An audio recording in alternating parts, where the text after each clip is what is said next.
brought to you by Candid Dusting Powder and American Pistachios. Candid dusting powder redness, irritation, sweat rash और fungal infection जैसे 4 skin problems का एक expert solution. अब रहो unstoppable candid dusting powder के साथ। Money laundering cases में ED जो गिरफ्तारियां करती हैं उस पर सुप्रीम कोर्ट ने अहम टिप्पणी की है। कोर्ट ने कहा है कि अगर मनी लॉन्ड्रिंग से जुड़ा कोई भी मामला ऑलरेडी स्पेशल कोर्ट में पहुंचा हुआ है तो ईडी पीएमएलए एक्ट के तहत गिरफ्तारी नहीं कर सकती। ऐसा करने से पहले ईडी को स्पेशल कोर्ट से अनुमति लेनी होगी। पीएमएलए कोर्ट यानी prevention of money laundering act, ये कानून एजेंसी को बिना वारंट के आरोपी के परिसरों की तलाशी लेने और उसे गिरफ्तार करने का अधिकार देता है। इसी को लेकर अदालत ने टिप्पणी की। जस्टिस अभय ओका और जस्टिस उज्जवल भुइयां की बेंच ने कहा कि समन के बाद कोर्ट में पेश हुए आरोपी की हिरासत अगर ईडी चाहता है तो उसे स्पेशल कोर्ट में अप्लाई करना होगा, वहां से अनुमति लेनी होगी। कोर्ट को अगर लगेगा कि वाकई में हिरासत में लेकर पूछताछ की जरूरत है तो ईडी को अनुमति दी जाएगी। बेंच ने एक जमीन घोटाले से जुड़े मामले की सुनवाई के दौरान ये टिप्पणी की। इसमें कुछ रेवेन्यू अधिकारियों पर मनी लॉन्ड्रिंग का आरोप था। उनकी अंतरिम जमानत की याचिका पंजाब और हरियाणा हाईकोर्ट ने खारिज कर दी थी। इसके बाद मामला सुप्रीम कोर्ट पहुंचा और कोर्ट ने आरोपियों को अंतरिम जमानत दे दी। सुप्रीम कोर्ट ने पीएमएलए एक्ट के तहत होने वाली गिरफ्तारी पर कुछ और भी अहम टिप्पणियां की हैं। सुप्रीम कोर्ट ने कहा है कि अगर आरोपी स्पेशल कोर्ट के समन जारी करने के बाद पेश होता है तो ये नहीं माना जा सकता कि वो हिरासत में है।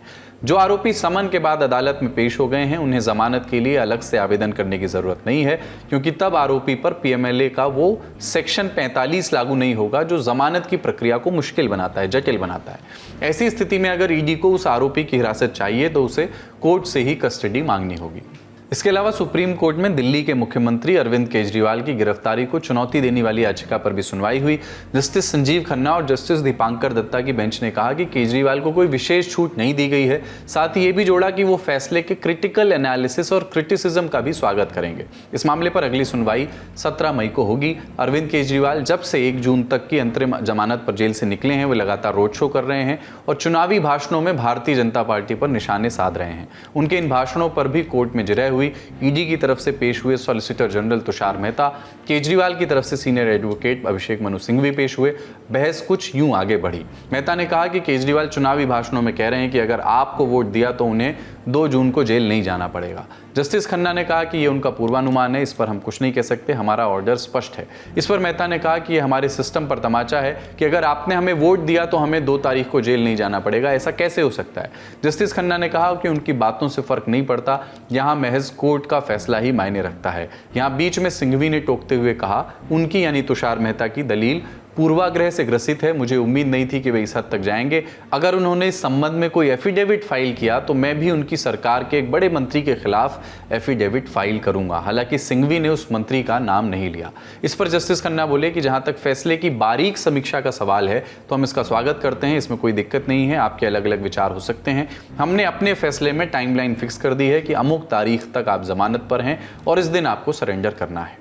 सुनवाई के दौरान केजरीवाल को गिरफ्तारी से पहले भेजे गए समन को लेकर के भी बहस हुई। इस मामले में ईडी की तरफ से पेश हुए additional solicitor general SV Raju ने कहा कि केजरीवाल ने झूठे बहाने बनाकर समन स्किप किए। एसवी राजू ने कहा कि उनके पास सारे सबूत हैं कि विजय नायर शराब घोटाले में पूरी तरह शामिल हैं और वो मंत्रियों को अलॉट किए गए बंगले में रहता था, जिस पर जस्टिस खन्ना ने कहा कि मंत्रियों के घर में कई लोग रहते हैं, आप ये नहीं कह सकते कि कोई क्यों वहां पर रह रहा है।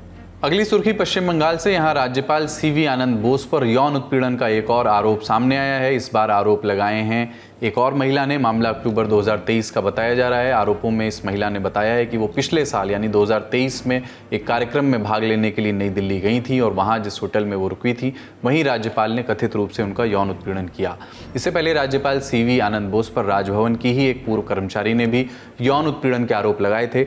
दूसरा आरोप सामने आने के बाद तृणमूल कांग्रेस ने राज्यपाल से इस्तीफा मांगा है। बंगाल के राज्यपाल सीवी आनंद बोस को लेकर जो यौन उत्पीड़न मामला है ये दिन ब दिन गंभीर होता जा रहा है। पहले एक महिला सामने आई जो राजभवन में काम करती है, जिन्होंने कहा कि राजभवन में ही सीवी आनंद बोस ने उनके साथ गलत व्यवहार किया। अब एक और महिला सामने आई है जो एक डांसर है, जिन्होंने कहा है कि नई दिल्ली के एक होटल में 2023 में राज्यपाल सीवी आनंद बोस ने इस होटल के अंदर इस महिला के साथ छेड़छाड़ किया, गलत व्यवहार किया। केंद्र सरकार, मोदी सरकार इस मामले पे चुप्पी साधी है। चुप्पी तोड़िए प्रधानमंत्री नरेंद्र मोदी और गृह मंत्री अमित शाह। बताइए क्या कार्रवाई करेंगे राज्यपाल सीवी आनंद बोस के खिलाफ? हालांकि पहली बार जब आरोप लगे थे तो राज्यपाल ने इस पर प्रतिक्रिया दी थी। उन्होंने ट्विटर पर लिखा था कि ये मुझे बदनाम करने की साजिश है, सच्चाई की जीत होगी। अगर कोई मुझे बदनाम करके कुछ चुनावी फायदा उठाना चाहता है तो भगवान उसका भला करे। अब जो आरोप लगे हैं उन पर राज्यपाल की कोई प्रतिक्रिया खबर लिखे जाने तक नहीं आई है। अब चूंकि आरोपों के केंद्र में राज्यपाल हैं तो उस पूरे मसले की संवैधानिक सीमाएं भी जान लेते हैं। संवैधानिक छूट के चलते पुलिस सीवी बोस को आरोपी के रूप में नामित नहीं कर सकती, ना ही मामले की जांच कर सकती है। संविधान का आर्टिकल 361 कहता है कि राष्ट्रपति या राज्यपाल अपने कार्यालय की शक्ति और दायित्वों का निर्वहन, प्रदर्शन या पालन करते हुए अपने किसी भी कृत्य के लिए अदालत के प्रति जवाबदेह नहीं होंगे।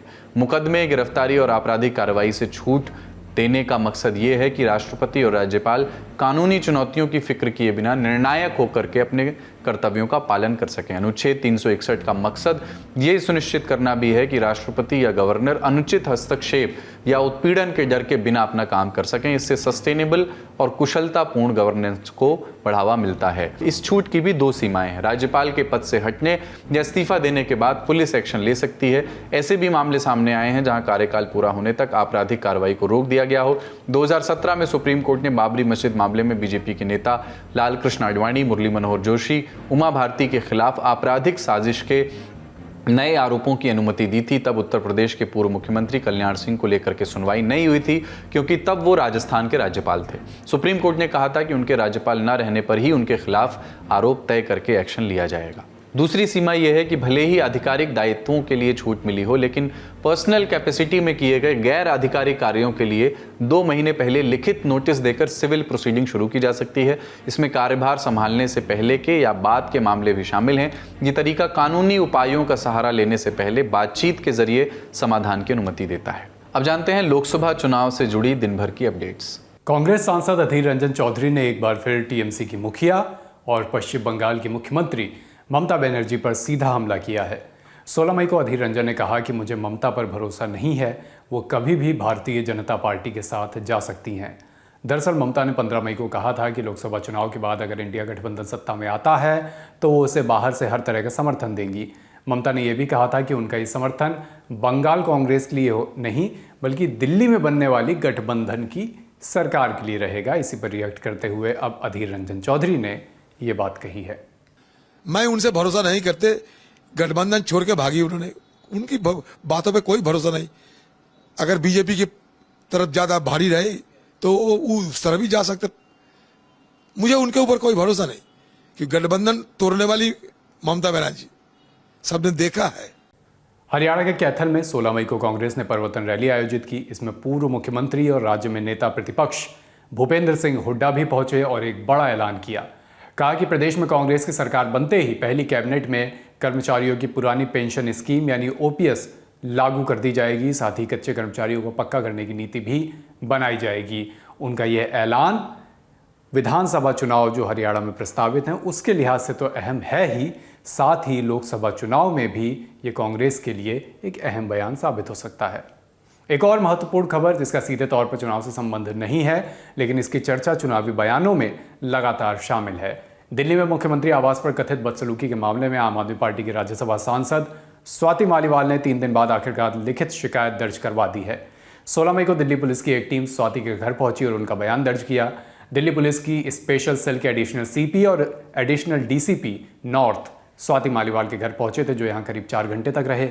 दिल्ली के मुख्यमंत्री अरविंद केजरीवाल के निजी सचिव रहे विभव कुमार पर सीएम हाउस में स्वाति मालीवाल के साथ बदसलूकी और मारपीट करने का आरोप है। इस बीच राष्ट्रीय महिला आयोग ने भी विभव कुमार को नोटिस भेजकर शुक्रवार को यानी 17 मई को उन्हें तलब किया है। स्वाति मालीवाल लगातार इस मामले पर जो चुप्पी साधे थी वो चुप्पी भी उन्होंने तोड़ी है। सोशल मीडिया पर एक रिएक्शन दिया है, ट्वीट किया, लिखा मेरे साथ जो हुआ बहुत बुरा था, मेरे साथ हुई घटना पर मैंने पुलिस को अपना स्टेटमेंट दिया है, मुझे आशा है कि उचित कार्रवाई होगी। देश में अहम चुनाव चल रहे हैं, स्वाति मालीवाल जरूरी नहीं है, देश के मुद्दे जरूरी है। बीजेपी वालों से खास गुजारिश है कि इस घटना पर राजनीति न करें। स्वाति मालीवाल ने सोशल मीडिया पोस्ट के जरिए अपनी बात सामने रखी। वहीं दूसरी तरफ पुलिस भी इस मामले में हरकत में आ गई है। भारतीय जनता पार्टी का कहना है कि आम आदमी पार्टी महिलाओं का सम्मान नहीं करती है। अब आज का चुनावी किस्सा 1980 की बात है। उस समय उत्तर प्रदेश की अमेठी लोकसभा सीट से सांसद थे संजय गांधी, लेकिन 23 जून 1980 को उनका निधन हो गया, सीट खाली हो गई। उपचुनाव हुए। संजय की पत्नी मेनका गांधी अमेठी से उपचुनाव लड़ना चाह रही थी, लेकिन उस वक्त उनकी उम्र 25 साल से कम थी। रशीद किदवई अपनी किताब 24 अकबर रोड में लिखते हैं कि उस समय मेनका गांधी चाहती थी कि उनकी सास और देश की तत्कालीन प्रधानमंत्री इंदिरा गांधी चुनाव लड़ने की उम्र में बदलाव कर दें। एक पूर्व डिप्लोमेट मोहम्मद यूनुस, जो गांधी परिवार के भी करीबी रहे, उन्होंने भी ये बात मानी थी कि हाँ, मेनका चाहती थी कि इंदिरा कुछ इस तरह का बदलाव करवाएं, लेकिन इंदिरा गांधी ने ऐसा नहीं किया। राजीव गांधी उपचुनाव लड़े और अमेठी से सांसद बन गए। 1984 में मेनका ने संजय गांधी के करीबी रहे अकबर अहमद के साथ राष्ट्रीय संजय मंच की स्थापना की। अमेठी से राजीव के खिलाफ पर्चा भरा। चुनावी लड़ाई गांधी बनाम गांधी की हो गई, लेकिन इंदिरा गांधी की हत्या के बाद स्थितियां बदल गईं। कभी कठिन रहे इस मुकाबले में राजीव ने मेनका को करीब 3.25 लाख वोटों से हरा दिया। मेनका की जमानत जब्त हो गई। उसके बाद मेनका ने अमेठी से कभी चुनाव नहीं लड़ा। आज का ललन टॉप शो यहीं तक। अपना और अपनों का ख्याल रखिए। देखते रहिए दी ललन टॉप। शुक्रिया। शुभ रात्रि।